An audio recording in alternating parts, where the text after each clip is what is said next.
राधानगरी तालुक्यातील कसबा वाळवे येथील शिक्षक नेते ज्योतिराम बापूसो पाटील यांनी कपिलेश्वर येथून प्राथमिक शिक्षक म्हणून प्रवास सुरू केला।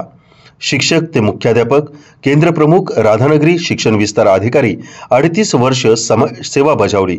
यामध्ये कपिलेश्वरसह तालुक्यातील अनेक गावांमध्ये त्यांनी सेवा बजावली। अनेक शिपाई पदापासून वरिष्ठ अधिकाऱ्यांपर्यंत अनेक विद्यार्थी त्यांनी घडवले। स्कॉलरशिपमध्ये प्रथम क्रमांकाने राज्यामध्ये विद्यार्थी उत्तीर्ण झाले आहेत। ज्योतिराम पाटील यांच्या सेवानिवृत्तीनिमित्त सदिच्छा समारंभ अर्जुनवाडा इथं पार पडला। जिल्हा बँकेचे संचालक ए.वाय. पाटील यांच्या अध्यक्षतेखाली पालकमंत्री प्रकाश आंबेडकर यांच्या हस्ते ज्योतिराम पाटील सपत्नीक सत्कार करण्यात आला। सेवानिवृत्तीनिमित्त ज्योतिराम पाटील यांनी कपिलेश्वरसह आपण सेवा बजावलेल्या 6 शाळांमध्ये पुस्तके आणि तिजोरी भेट दिल्याचं सांगितलं।